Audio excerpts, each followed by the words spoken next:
Dobro Yucha, Ni Hao, God Morgan.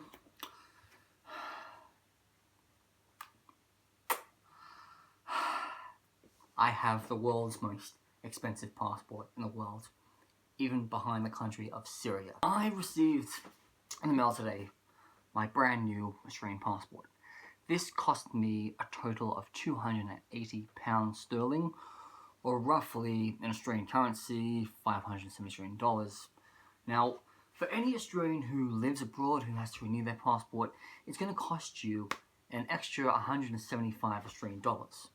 So, if you can make it back to Australia, depending on where you live, it would be wise to renew your Australian passport in Australia just to save 175, but then again, you'd spend a lot of money getting back to Australia just to get it done.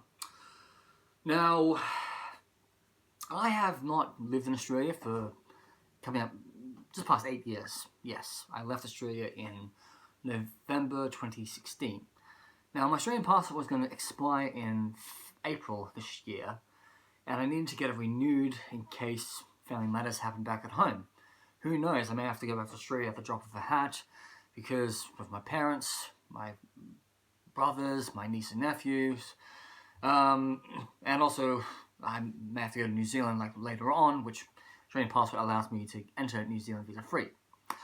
But thing is, looking at this brand new Australian passport, won't really show the inner side details because YouTube would ruin this video, is that it's got really interesting scenery of Australia. It's got the Sydney Harbour Bridge and the Opera House in one scene.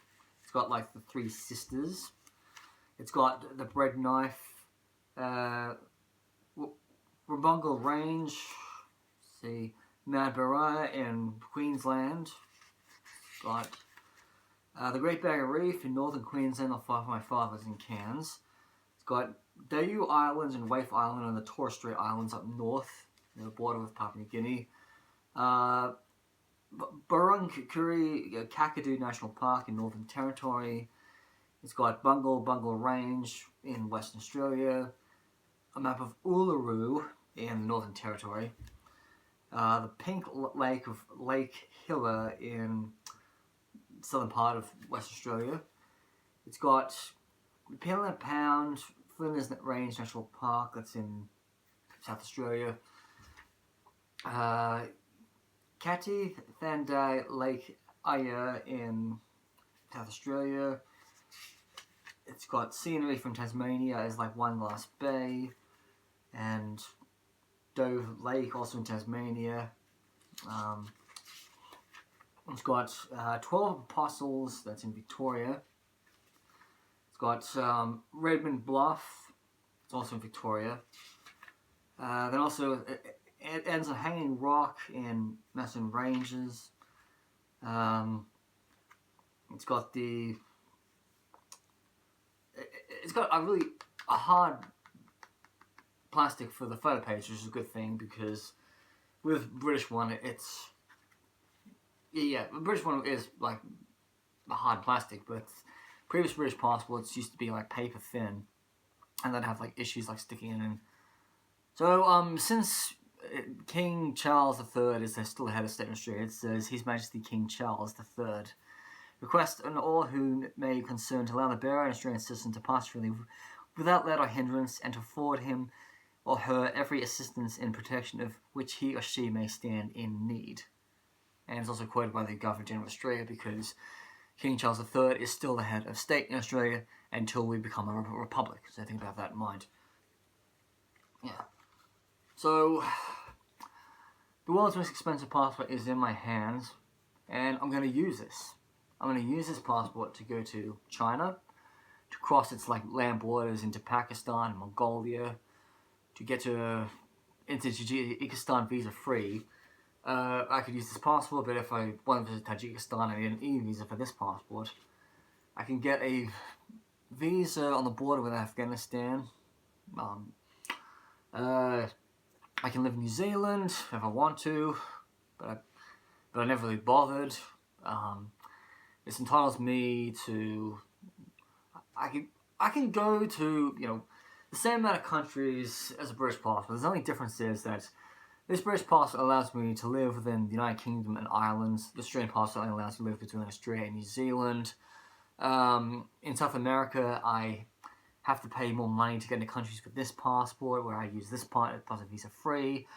I am applying for a B2 visa as a British citizen because I live in the United Kingdom, that's my ties, but I still have to show that I have an Australian passport. I was born in Australia. I have to show both my passports when I go to Israel this year because that's what I'm tied to.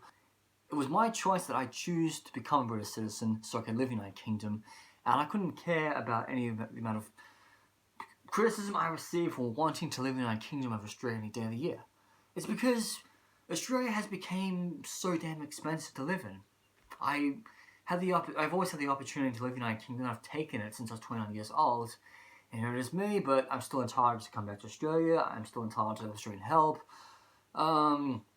But the health system in Australia, it gives you my medication free. But in Britain, I get my free medications, but in Australia, I have to pay $36 a prescription, or $6 if I'm on the dole.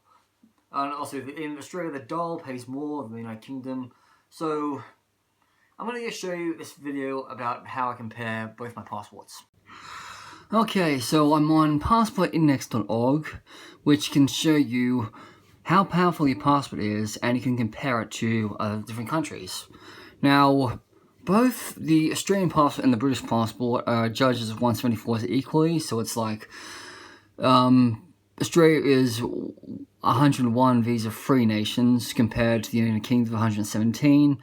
I think the blue dot must mean what the blue is, but I think blue dot must mean visa on arrival, red dot means visa required, and yellow dot means something significant.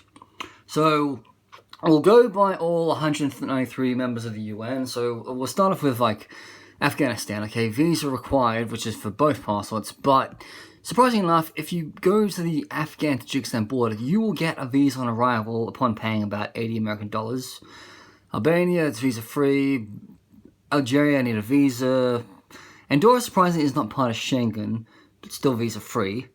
Angola used to have really hard visa situations, but it's now visa-free, thank God. And Antigua and Barbuda, I was there recently. I could stay there for 6 whole months if I wanted to. As for Argentina, I know that it says visa-free, but I think Australians used to have to pay money to get in. Armenia, visa-free. Austria, visa-free. I don't know why they're not listing Azerbaijan, because I need an e-visa for that. Let's see, Bahamas, Barbados. Belarus, surprisingly now visa-free, but I need to get a visa for Belarus many years ago. Belgium, visa-free. Belize, I've been there, visa-free. Benin, I was there last year. Had to get myself an e-visa before I came to the country, no doubt. Bhutan now requires an e-visa, but they're a country that are quite strict on tourism. You have to be with a tour guide. You have to pay upwards of $200 a day. Bosnia, visa-free. Botswana. Brazil should be... it's visa-free for British people, but Australians will need a visa later on this year. Bulgaria just joined Schengen recently, so it's visa-free for 9 days. Cameroon both requires an e-visa, which I haven't been there yet. Canada, its yellow thing is an ETA, which I've applied for as a British citizen. I've been to Canada as an Australian citizen, so I could stay in Canada for 6 months. Then South African Republic, F visa required. Chad, visa required. Chile, there's a difference. Australians need an e-visa for Chile. Have to pay money for it, but as a British citizen, I can go there for 90 days. Now, this is the big game changer, China. China has signed a visa-free agreement with Australia, so I can spend 30 days in China. That means I can go from the Pakistan border to the Mongolian borders, and to the ports, or I can get a boat onto Korea and Japan, and let's say go back to Hong Kong, Macau, or even down to Vietnam and Laos. Colombia, it's the same. Republic of Congo, yes, visa required, both passports. Costa Rica, I can stay for 2 months. Ivory Coast, it's basically you have to pre-apply for the visa online, but you get it on arrival. I was in Ivory Coast just changing planes, but I still count it as a visit because I stepped foot on the tarmac. Croatia, visa-free. Cyprus, visa-free. Czech, Denmark, apply Schengen. Dominica both gives 6 months, which is like really weird. Like, why would you want to stay 6 months on one of those Caribbean islands? I don't know. If you had to work on one of those islands, you'd have to get a visa to get that done. Dominican Republic is visa-free, but some of these countries are quite sneaky. You have to pay some money to get in, which is $10. Visa-free for Ecuador and El Salvador. Eritrea, this is a country I would love to go to. Visa requirement of both my passports. But sadly enough, you need permits to leave Asmara, and they won't allow you to travel by bus. You have to go with drivers. But I would love to go there, because Asmara's got beautiful architecture. Estonia, visa-free. Eswatini, Fiji, gives you 120 days. Finland and France. The Gambia, that shouldn't really be 90 days, because every time I've been to the Gambia, they give me a stamp. Like, they give me a 3-day stamp one time to cross the country, then a 7-day stamp. Then I flew in a few years ago, that was like 28 days. See, Georgia, you can spend like nearly a whole year in Georgia, visa-free. Germany, Greece, Schengen, Grenada, 90 days. Guatemala, 90 days. Guyana would only allow me to stay 1 month. When I went there about 5 years ago, I just gave me 1 month on the border, which is fine. I only wanted to spend like 2 or 3 days in Guyana. Haiti, visa-free, although I think you might have to pay money on the board, I guess, on these taxes. Honduras is the newest game changer. Honduras is now requiring visas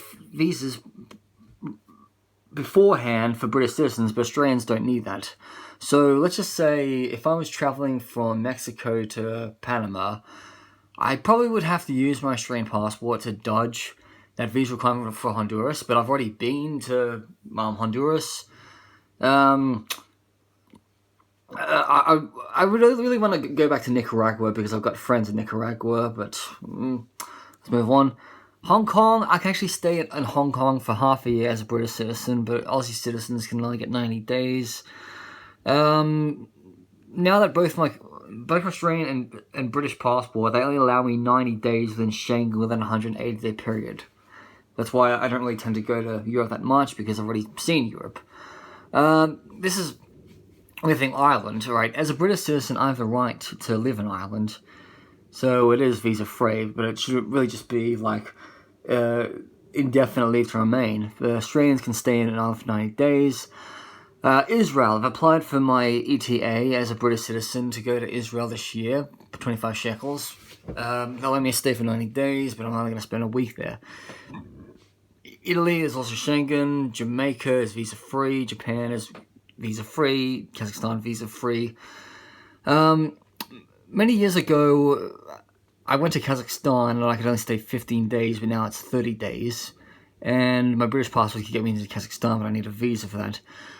As for Kenya, you just need to do it. It's yellow, so it's ETA, so it's online permits. I think it's only about $30. Kiribati, visa-free. Kosovo, it's part of Serbia. Then there's Kyrgyzstan. You can stay 2 months in Kyrgyzstan. It's a really cool country. I recommend. Latvia, visa-free. I've been in Lesotho. Oh, look, it's Liberia. This is a country I want to visit. Yes, I need a visa for both my passports. Libya is also e-visa, but you have to go in advance. Liechtenstein, being there, you can pay 5 francs to get your passport stamped now. Lithuania, Luxembourg, that's all visa-free. I can spend 180 days in Macau, but only 30 days as an Australian citizen. Malawi is visa-free, but I keep on going back and forth between visa-free, visa on arrival, pre-visa.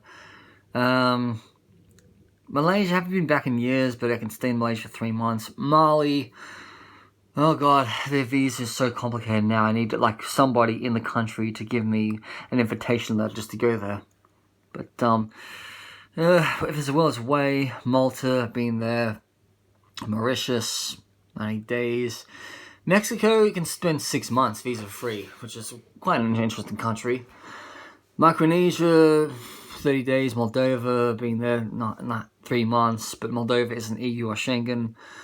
Monaco, 90 days. Mongolia is now visa-free. That's a country I haven't been to yet.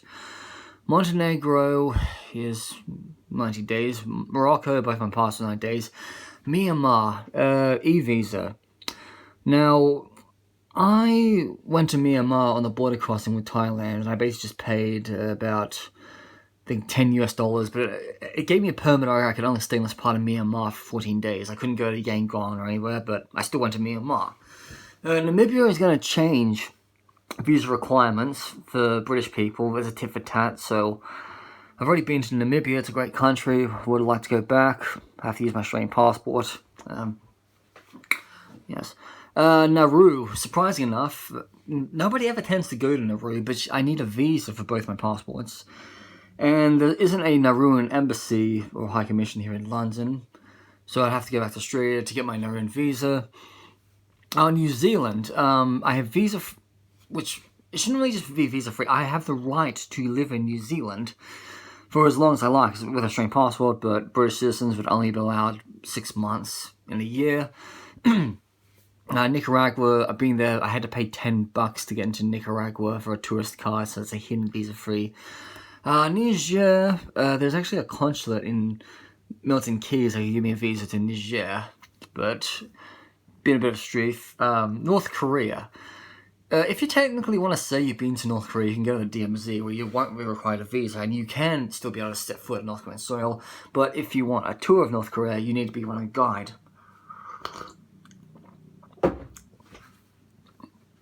Okay, North Macedonia, visa-free 9 days. They never stamp my passport. I've been there 4 times. Norway, Pakistan. I think it's now. I wouldn't really say visa-free, but this ETA would only cost a couple of dollars, and it's easy to get. So once I get my ETA for Pakistan, I can then proceed onwards into China. Palestinian territories, if you really count them visa-free, but I'm not going to get into politics, okay? 90 days for Panama, Paraguay, both visa-free, but many years ago you used to have to pay money to get into Paraguay if you're Aussie. Peru, you can stay for 6 months. Peru. Philippines only gives you 30 days.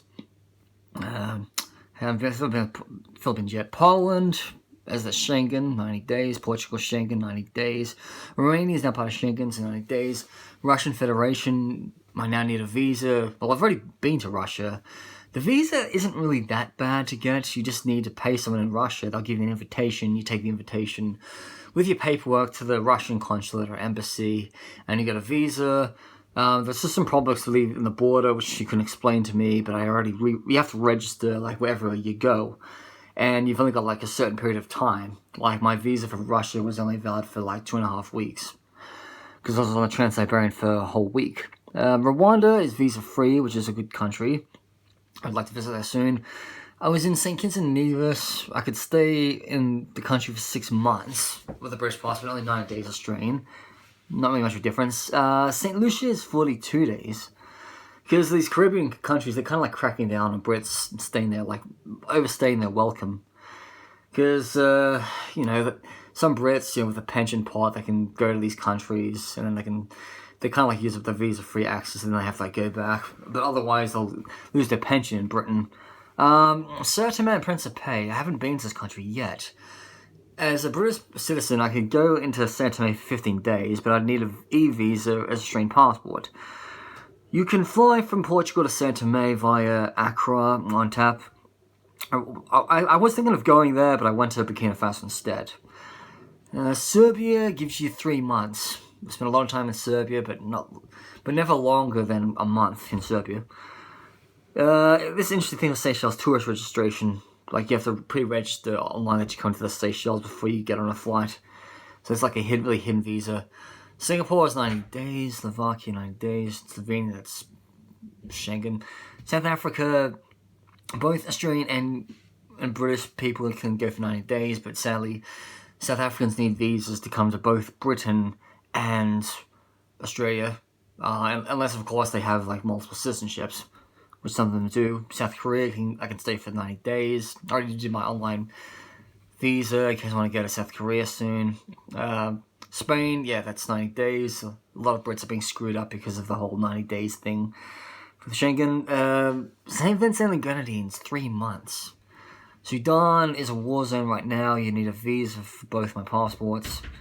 Suriname, you basically have to pay for a tourist card in advance, so it's kind of like a hidden visa. I had to buy a tourist card, and then I had to, when I was in French Guiana, then when I was in Guyana, I had to get an e-visa done. I was in a bit of a rush. Sweden and Switzerland, both 9 days at Schengen. Syria had this whole e-visa thing which started under the Assad government, but now that Assad has fallen, I don't know what the situation is going to be like for tourism in Syria, but best to stay clear of Syria. Let's see, Taiwan, 90 days. Thailand is 60 days. There's lots of people who tend to do visa runs in Thailand just to stay in the country. But I've already been in Thailand, I wouldn't go back. That's just my view. Tunisia, I can stay in Tunisia for 3 months. Turkmenistan. Still need a visa for Turkmenistan, and they're not really offering independent tourism yet. So let's hope. Ukraine is visa-free. You can stay in the UAE for 30 days. Now, if you're an Australian who doesn't have British citizenship and comes to the United Kingdom, you have to get this ETA done, and you're only allowed to stay in for 6 months. As for the United States, you do an ETA or an ESTA thing, which allows you to stay for 90 days, but if you've been to some really bad countries like Iran, Iraq, Syria, North Korea, Sudan, Somalia, Libya, Yemen, and Cuba, you will have to go for a B2 visa. This is what I'm going to do now. Uruguay is visa-free for 90 days for both my passports. Uzbekistan is visa-free, which I've been to. Vanuatu is for 128 days, so that's 26, that's like 4 months in total. Nobody would ever be allowed to spend more than a day in the Vatican unless they work there. I mean, you can't even stay there overnight. You could claim homelessness and you could sleep within the Vatican. This is what Thor from Once Upon a Saga did, so he'd count that he spent 24 hours in the Vatican. Venezuela has visa-free access if you fly in, but if you enter on the land border, you'd need a visa in advance, which is crazy. Okay, going to the last few countries. We've got Yemen. You need visa to get into Yemen, but you can still get on the border if you take a guide. Zambia became visa-free just after I left, and then also, I don't know why they're not listing Zimbabwe, but you do need an online visa for... You do need like a visa for Zimbabwe, but you can get... So there you have it. I've got 174 visa-free or visa-on-arrival access for both my Australian and my British passport. It's just surprising that some countries in Africa, they used to basically say to Irish people, oh yeah, you can come in visa-free. But then they said British people, you have to pay. So, you need to watch out for that, especially if you have British and Irish citizenship. I have Irish ancestry, but I'm afraid I can't get the citizenship because that only applies to people who had Irish grandfathers.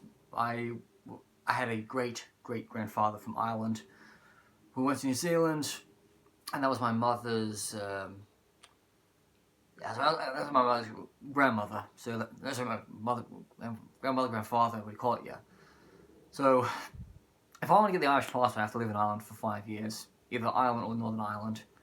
And also, if you are even from Northern Ireland, you have an option to have both passports if you want. Well, it all depends on politics. Anyway, Martin Metalhead, over and out.